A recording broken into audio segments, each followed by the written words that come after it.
play. First, I'd like to acknowledge and pay my respects to the traditional owners of the country we're meeting on today. I thank the ancestors for their presence always, especially at these nighttime forums. You know they're going to be around everywhere, so I hope I do them justice. Also like to thank the people who've come from overseas for this talk tonight, travelled far and wide, and thank you all for coming and wanting to hear about repatriation. I've been working at Queensland Museum for the past 8 years as the manager of the Repatriation Program, and it's my great privilege to send the old people home. My grandmother on Stradbroke Island was responsible for the burials, and so she often talked about her work. The main thing she taught me was not to fear the dead, and treat everyone with love and respect, especially the people who have passed on, that you're trying to help on their journeys. Can you hear me all right? I'm not really good with this. Queensland Museum's been collecting everything for about 150 years, so they'll be celebrating that soon. They also collected our remains, secret sacred objects, burial goods. I guess it was all part of the era when we were specimens. In recent times we've been granted human status again, and so the remains, it's legislated actually that remains have to go back to communities of origin. So the Aboriginal Cultural Heritage Act 2003 and the Torres Strait Islander Cultural Heritage Act 2003 say that Aboriginal people are the owners of their cultural heritage, including the remains of ancestors, burial goods and secret sacred objects. It should be noted that I guess Queensland Museum did start repatriating remains before it was legislated. However, that was due to community people lobbying for the return of ancestors. The likes of Bob Weatherall standing in front of museums and having his own silent protest until people took notice. Aboriginal health workers in the 70s travelling to small towns in Queensland country areas, visiting historical societies and seeing the remains of people on display and putting their own jobs at risk to lobby people for the return of those ancestors. I'd like to say it all happened instantly, but it hasn't. We're still receiving remains from private collectors, from small museums in country areas, and still there are thousands of our people overseas. I'd just like to introduce a few people who've helped me with my repatriation work. Liz, who comes from an archaeology background but has also worked with the Native American remains in America, of course, who's great support to me at the museum and helps me a good deal. And the fellow over there, I always catch people when they're eating, Mr. Alex Bond, who's helped me a lot with community engagement, especially the men's secret sacred objects, which I can't touch, and just generally support, so that's good too. I would like people to ask me questions, because then I know that it's not just going to be me sitting here waffling away and, you know, my favourite topics. But, you know, it's got to be stuff that you want to know. So ask what you like, within reason. Anything you'd like to know about the repatriation process. It's a very emotional thing. It's a very special process for us. I was just wondering, how do you find the community of origin? Actually, I did bring a letter to show you how we do some of the research. Oh, if I tip over, you turn that camera off. Yeah. After we pick you up. Still, but You're gonna hold it. thanks.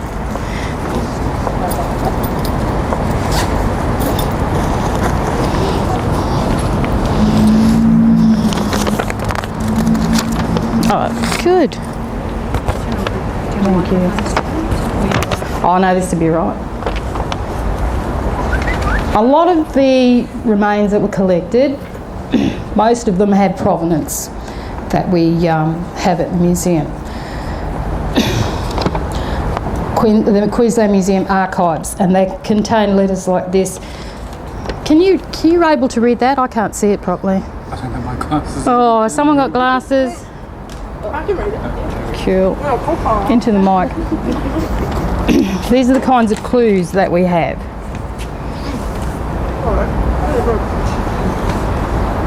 So sorry. I shouldn't have put that Go picture. slowly. Yeah. We're double choking. Okay, I read the whole thing. Just the text of it. I should like to send a skull of an Australian native to a museum in Europe, and will be willing to know if I can get one from this Brisbane museum and at what charge. With my most respectable consideration for you, I am Dr. got G. Sperlini. Thank you. What year was that? Oh, can you see the year? It's a 29th, 7th, 85, 1985. No, 1885. 1885. Yeah. So, I was going to say 19. the museum, Queensland Museum, actively collected the remains of Aboriginal people. They requested them because overseas institutions wanted, what were we called? The missing link, or whatever they wanted. They wanted to study us. So we have all these letters on file. For some reason, they kept records of where they collected. In a lot of cases, they didn't. We've had a couple of repatriations recently from Germany, and the German institutions are very proud of they're very good at keeping records, apparently. I'd read somewhere where they have an obsession with keeping written records. Because of the records that the German institutions, the Charité Medical Institute in Germany, they actually recorded the names of some of the people whose remains they took back. So we were able to then provenance them to their own community in Cape York. In other places, we'll have to do a correspondence trail like this and look at who the person was and follow their journeys through Queensland. Leichhardt's a famous one, the explorer that he's written diaries, but he also on some of his travels collected skulls, and so we follow those trails as well. And in a chapter in his memoirs, he will say stopped at ruined Castle Creek. Does that sound right? Somewhere outside of Rockhampton, and then we can provenance from those because it takes quite a lot of research. At other times, they actually wrote it in the register of the Queensland Museum where they had accepted remains from. Unfortunately, we do have just partial remains that are very difficult to provenance, but I firmly believe it will all be revealed where they're from at some stage in the future. Can I ask in regards to the letter, was it granted, that request? Do you know? It would have been most certainly. And that fellow's in Italy or?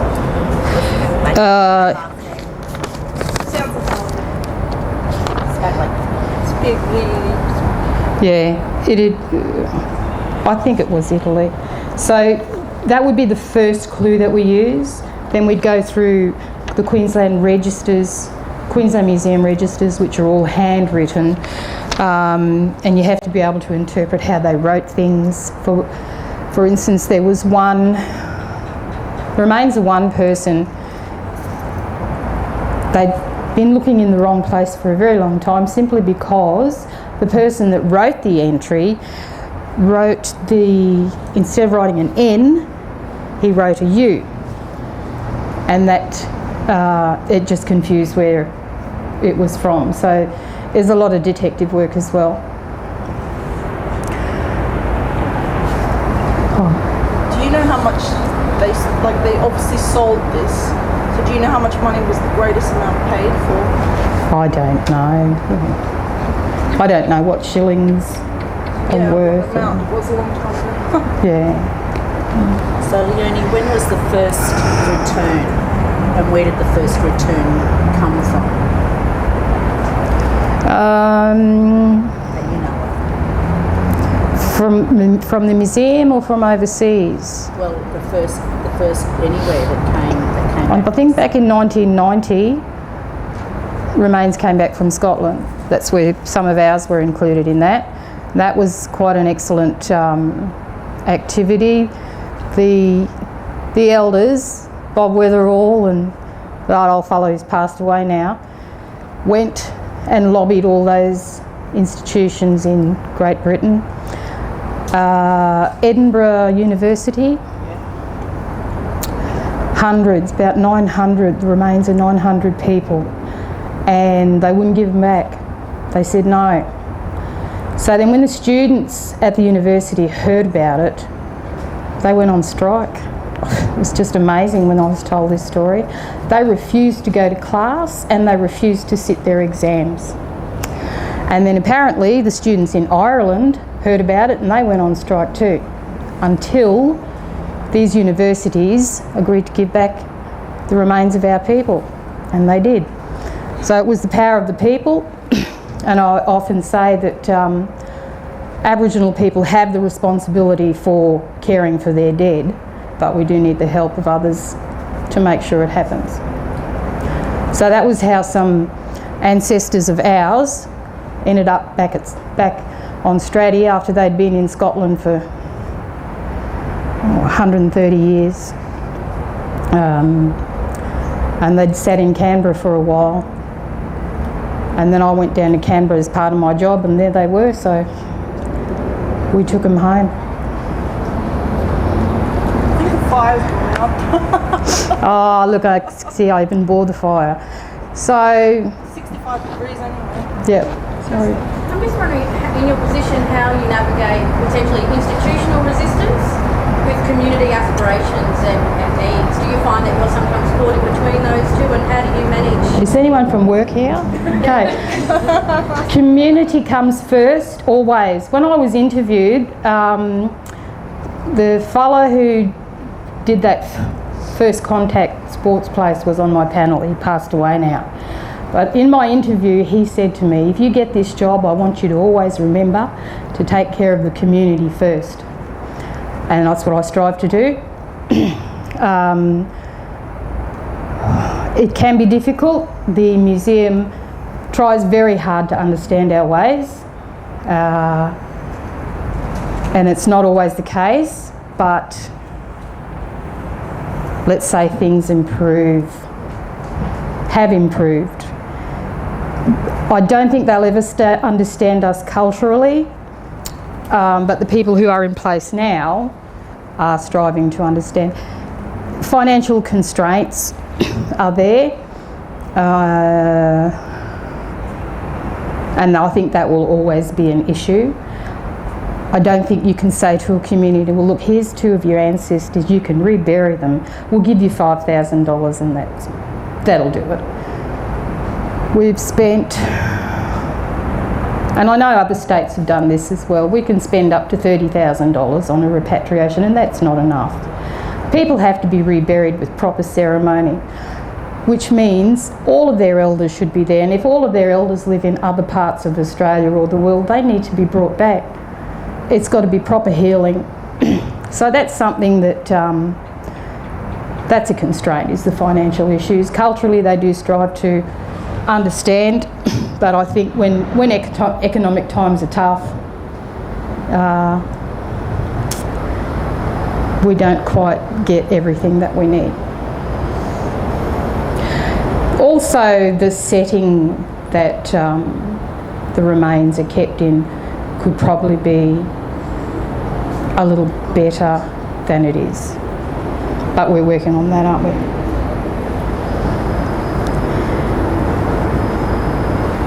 How many of you are in your team, Leonie? Me. I'm what they call the repatriation unit. Liz is actually a volunteer, so she comes and spends her own time. I've got Chanel, 3 other volunteers who come and do the work because they feel it's the right thing to do. I would love to offer them employment, but we rely a lot, and museums generally rely on volunteers for a lot of their work, but they're people who just think it's the right thing to do, and I know what it means to me, and I know Liz feels it's a very honourable work as well, dealing with our ancestors. But we will have a unit one day, I'm sure, that's just made up more than me. Yep. Are there any famous stories or legends around the remains, like when they were taken away, or did anything happen to the people who took them, or are there any famous stories around things like that, or when they returned home, has anything happened to where they've returned to, or You got one of... On Palm Island, Do you want the microphone?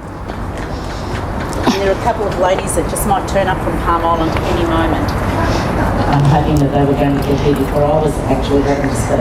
But I've taught on Palm Island for 6 years, in the 90s.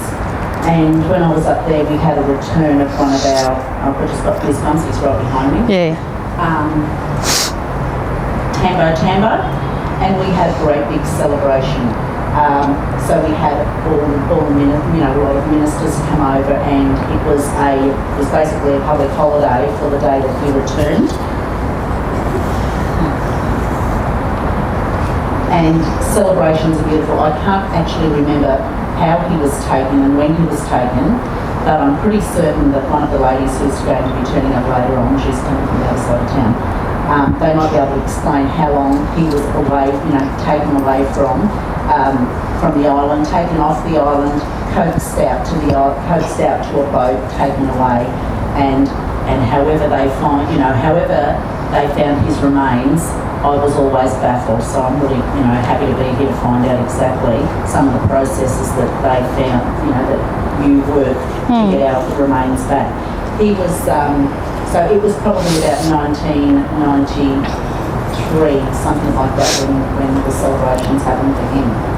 And the island, it was a very big healing process for a lot of the island people because some of his family was still alive. Thank you.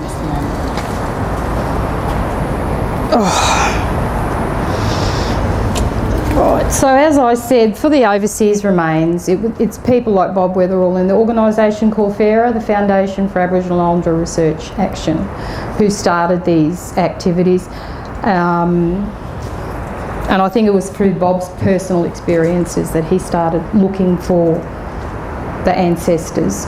There is a unit in Canberra that I work with, and they send out researchers, or they request of museums and institutions overseas if they have any of our ancestors. Many places won't admit that they have, which is why we're thrilled with the Charité Medical Institute in Germany, because they are repatriating to the Torres Strait Islands and to Cape York, and they're very willingly letting us know what they have. Other places that we do know of are reluctant to cooperate. So the unit in Canberra does a lot of negotiations with them. Is it hard work doing what you do? Like, is it hard to do it, as in to actually get the bones and everything together? Is that... Yeah. The research, I researched 2 weeks solid reading through correspondence, and I was able to provenance one bark cylinder coffin with remains in it to the place it was brought from, and that was very thrilling. It was worth it. So when we do a repatriation, the last one we did was to southwest Queensland, and pretty much all the crap that you have to go through to make it happen, once you've done it, is really worth it. When they carry the boxes out with the remains in them, you actually see people standing up and walking out, and that's the most gratifying thing. is to be able to do that, which is why it's so important for community people to come and experience that their ancestors are sitting inside a cement block and that they need to do what they can to get them home. So it can take years. Sorry. No, you're right. I have questions. Well, I'm just saying that for the remains that came back to Cape York, that was about 5 years research with me and the Canberra people. And so the people in Canberra, they also deal with all the other museums in Australia, so I'd say that, so their job is like 6 times more than what I have to do, but it's finding the right group and the people who have the right to receive them. The two legislations that came into play in 2003, are they strictly aimed at institutions or private collections as well? Everyone. So there can be severe fines for people who deliberately hold remains if they know that they're Aboriginal remains. Is that right, Alex? The legislation, yeah. And we do have people who phone anonymously and say, oh, I have an Aboriginal skull, it's been in the family for years, what can I do? And, you know, a lot of the last one we had was, oh, he was a known cattle thief and, you know, my great-grandfather shot him and kept his skull as a trophy. All I want to know is information about the person. I don't care if someone gets prosecuted or not. I'd like the person to have a decent burial and be returned to their ancestors. And then people will get cold feet and they think that you're going to investigate. And that's happened a couple of times, but I just think people should be given a proper burial.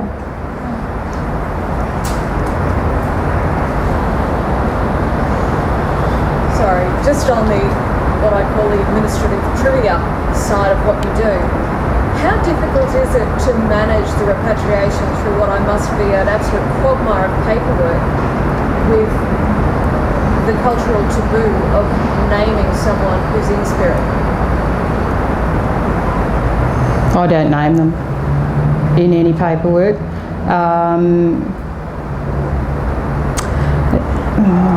On the registers, they'll be they're not named. It's actually up to the community what they decide. A lot of communities, well, some communities don't have that cultural taboo, or they will ask us not to say them, and we could just refer to them as Aboriginal male or Aboriginal female. As much as possible, I try to preserve the anonymity of the community that we're dealing with. But when we first contact them, we ask if they want to, like these people that had the remains come back from Germany, they wanted everything to be kept quite discreet for them because they didn't want researchers imposing themselves on them. Whereas other communities are happy to let it be known that they're repatriating and taking ancestors home. Are you from the government? Oh, good. I should have checked everyone first. I promised my boss I wouldn't say anything bad about the museum. Yeah. With the out of the remains that are held at the museum now, what percentage of them are you aware of where they belong? About 90%. That's good. So the people who could repatriate when they started did so because they had places to put them. The people who've asked us to continue to look after them don't have a place to keep the remains in a safe, secure area.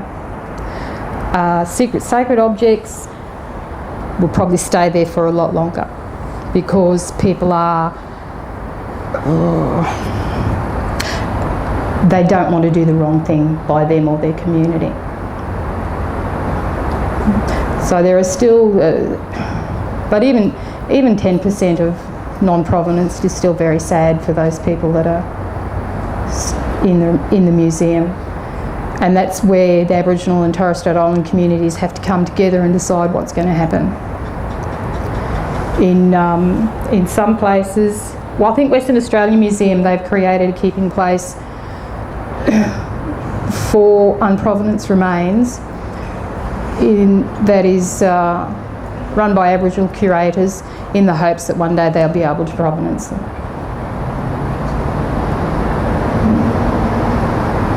I'm trying to think of those questions you sent me, but I'm drawing a blank.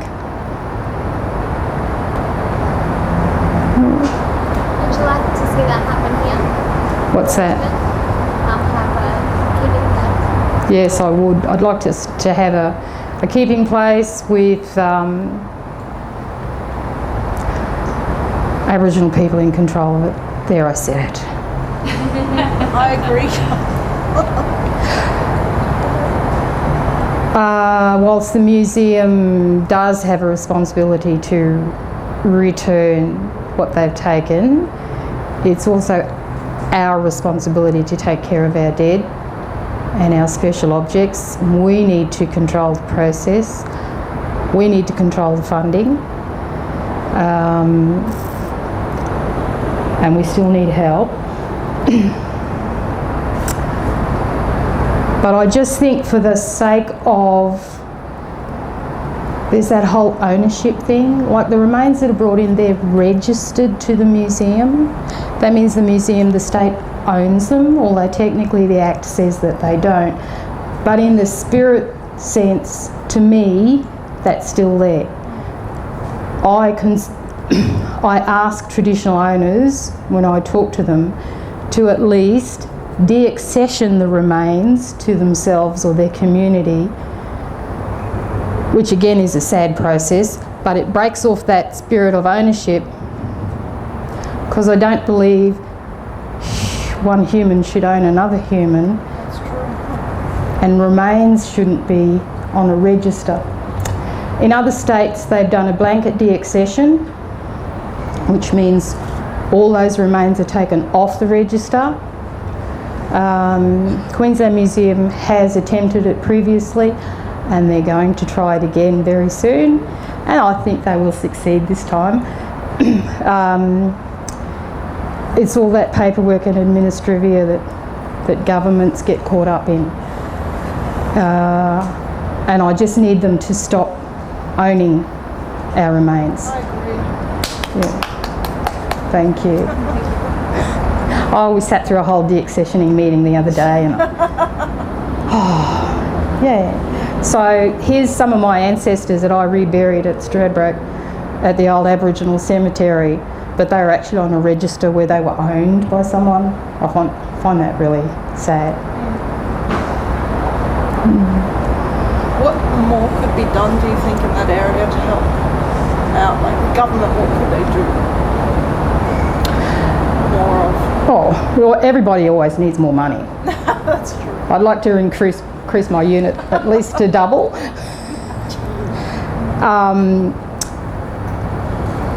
Campbell Newman actually does support our repatriation program. That's great. Yeah, and that's through Bob Weatherall lobbying people. So people talk up. Are you still filming? Okay. All right. People talk up. The more people, I just believe the more people who know, the more that we can get things done.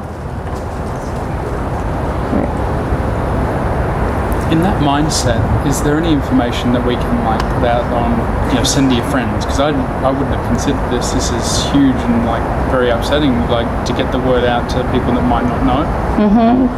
The Australian Museum, National Museum of Australia, have a very good section on their website about repatriation, and we work very closely with them, and they have all their policies online that can be shared with people.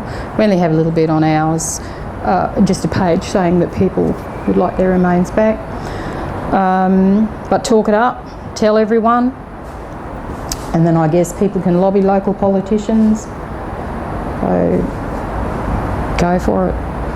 And then overseas as well. We can't even guesstimate as to how many of our ancestors are held overseas. Seems like everybody had a shot at us.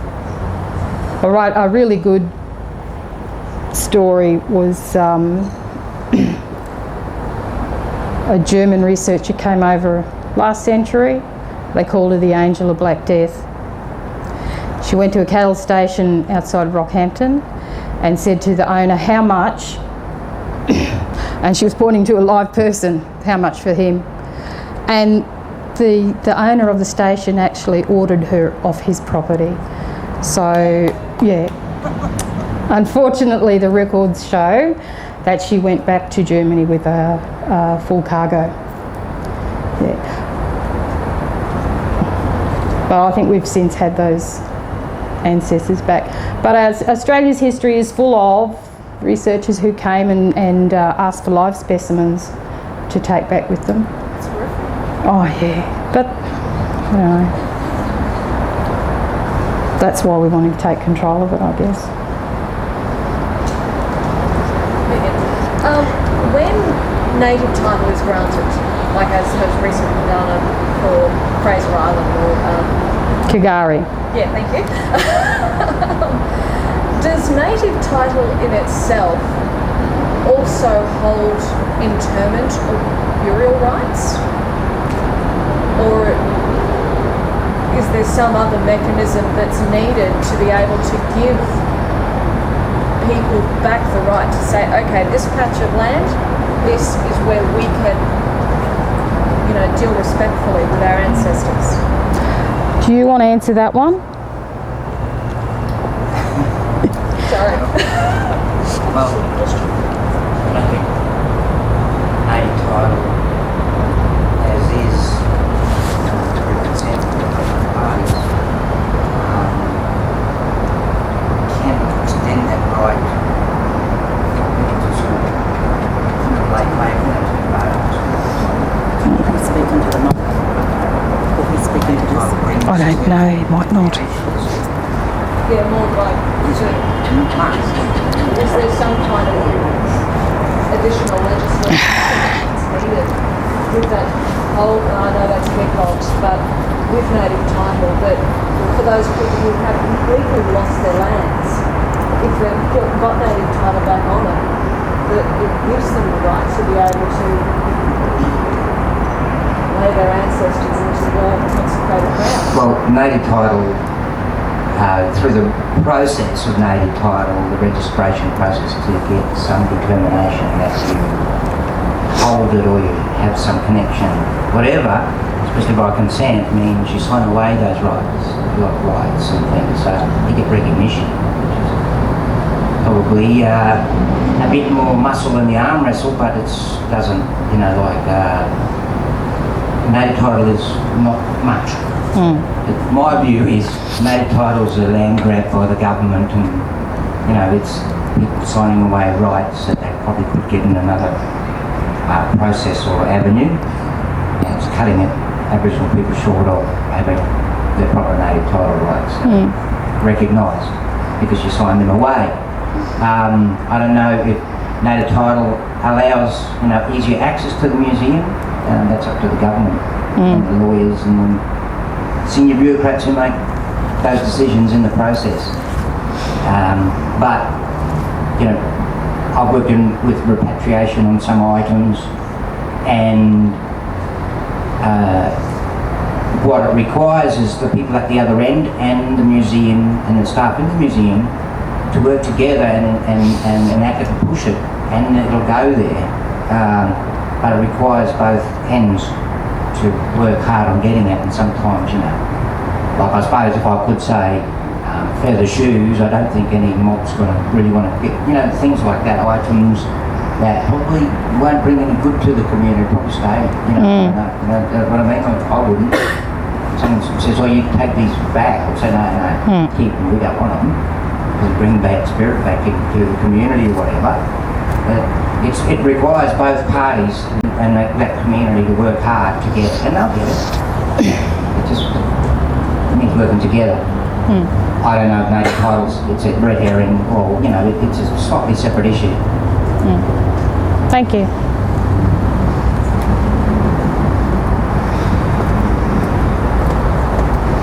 Thank you for coming all the way up to do this. From what I've seen of some native title determinations, if the community has negotiated for the right to reinter remains, it can be included, but then it may be limited. Some communities would like to reinter the remains from the exact place they were taken from, and if the records are correct, that's possible. Others can reinter them in other places, like at Stratty, the old mission cemetery. So I think it varies. It depends on what you've been able to negotiate in your native title determination. And under the legislation, we are meant to deal with the native title applicants. However, I prefer to engage with everyone in the communities. Often, the people who've applied for native title aren't all of the people that should be included in a discussion.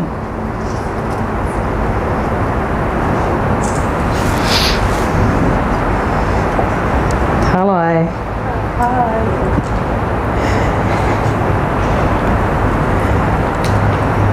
These cameras. You girls know I don't let my family take photos of me. Oh.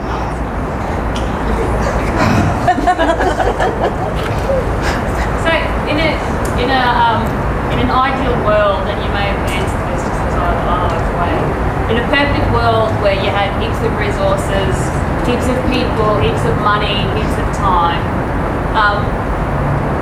what would you like to see happen?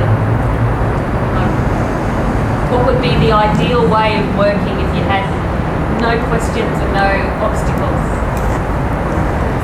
An Aboriginal centre run by the local traditional owners with representatives from each traditional owner group in Queensland, unlimited researchers, people who can, and that's another issue we have, is people who can negotiate with local country councils, small towns, on behalf of Aboriginal people,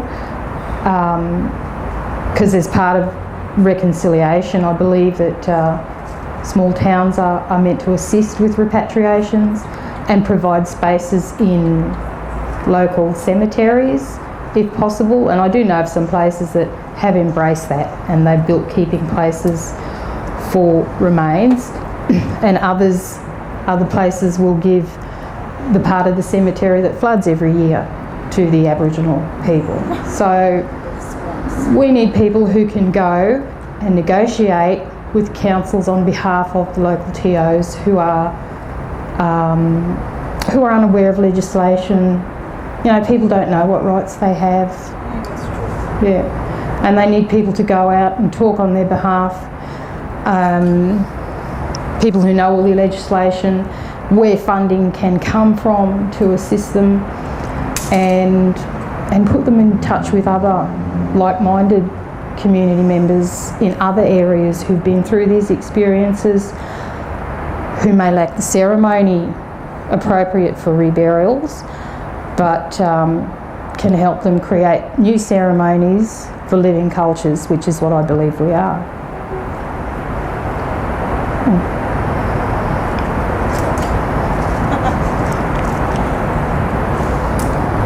Sorry. Can I just ask, are you aware of any other repatriation work being done in other institutions in Queensland, like say some of our universities, or what's happening in that space?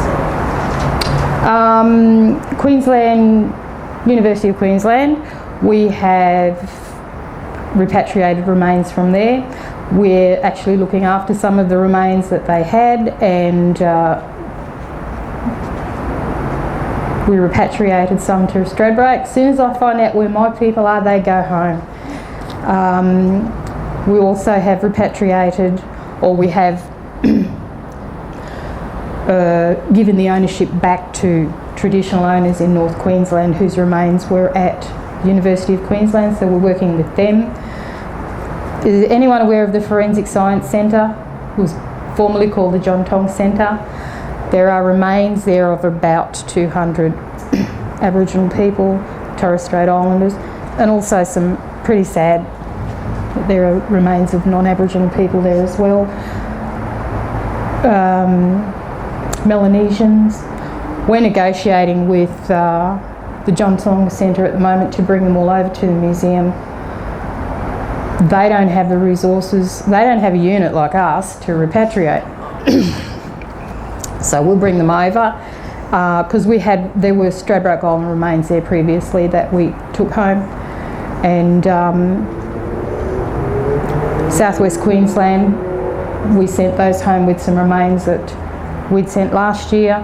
So as soon as we find out where they're from, and they're the remains that have been handed into police stations from country areas, or they were dug up from building sites, excavations, and they sent them over there to make sure they weren't a crime scene. So we'll bring them over to the museum, hopefully, in consultation with community members. I should mention, we also have an Aboriginal and Torres Strait Islander Advisory Committee at the museum that we rely on quite heavily for advice, and they're part of also of the International Repatriation Advisory Committee. So very slowly, other institutions are working with us. Universities, once they find out that there's a unit at Queensland Museum, they're more than happy to send the remains to us. I think the federal government only funds state museums for this work. And universities don't have funds for this.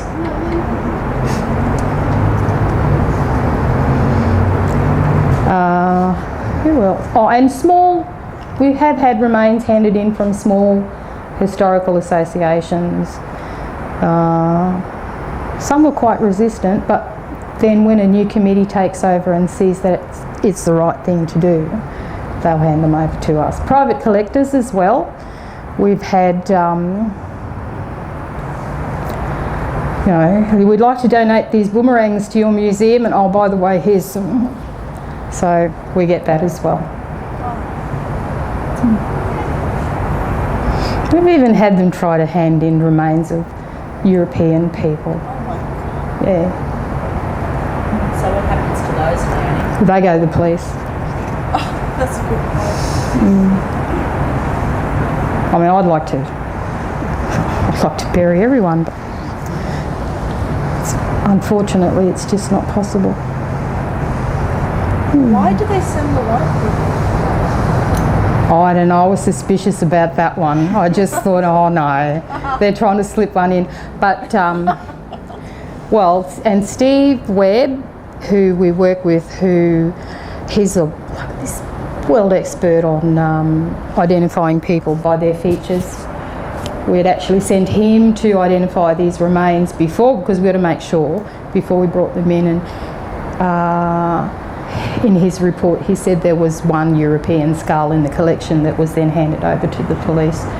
So possibly someone who'd been killed and put in a museum to hide the evidence.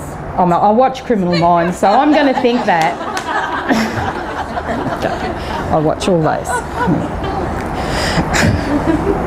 Is it like that on the field? Oh, no, but I can only hope. You should have your own reality TV show. Cool. Possibly. Oh no. Just sitting around laughing all the time. Oh.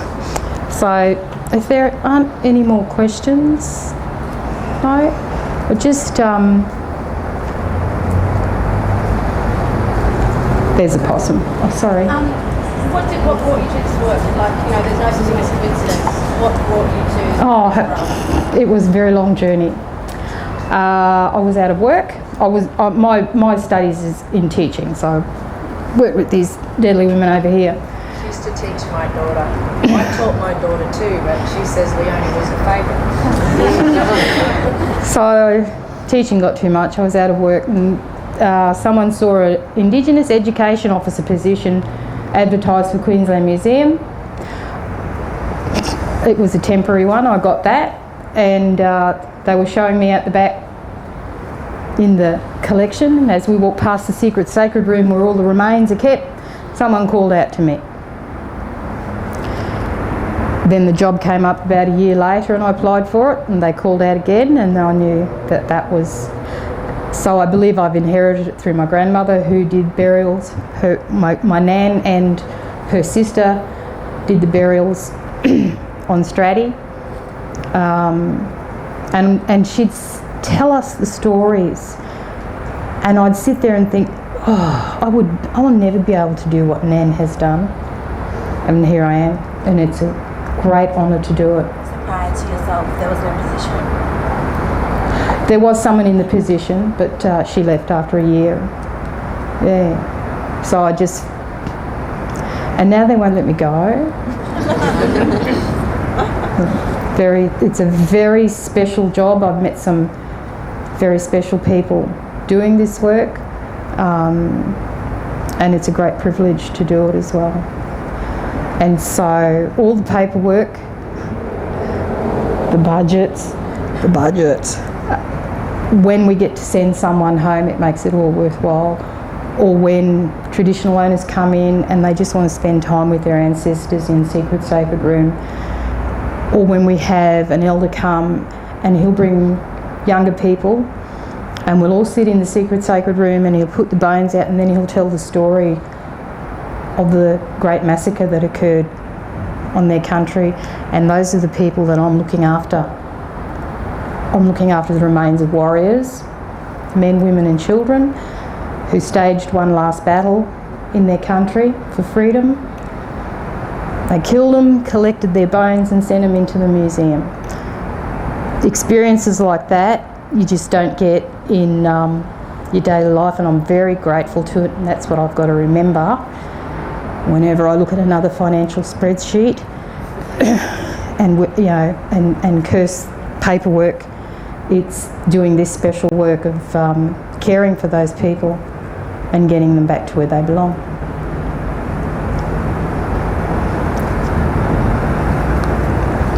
There's something quite ironic about the greatest labour of your work is the financial processes than the rewards of the work you do. It's quite heartbreaking at times, but I do love it. Are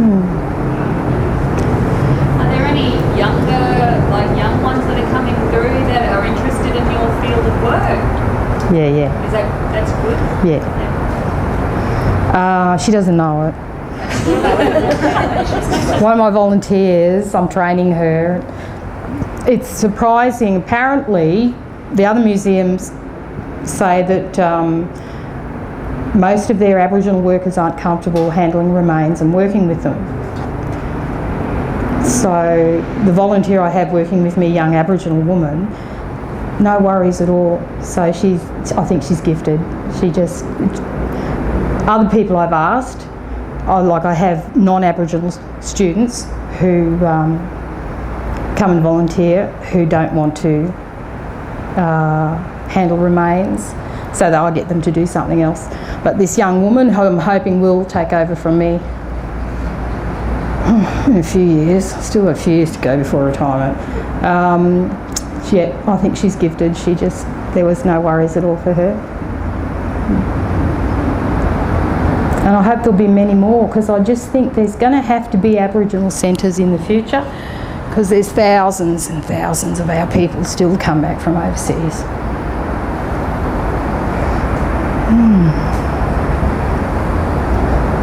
Is there any connection at all with UN at all, like your work? I don't think so. We rely on the statements they've made about human rights and the rights of Indigenous peoples to determine their culture and futures. A lot of our work is done through Department of Foreign Affairs and Trade. So before they send new officers overseas, they'll send them up here for some cultural talks. Yeah. So then when they go overseas, they know what they're talking about. We don't. Thanks for listening. I just don't want to bore you.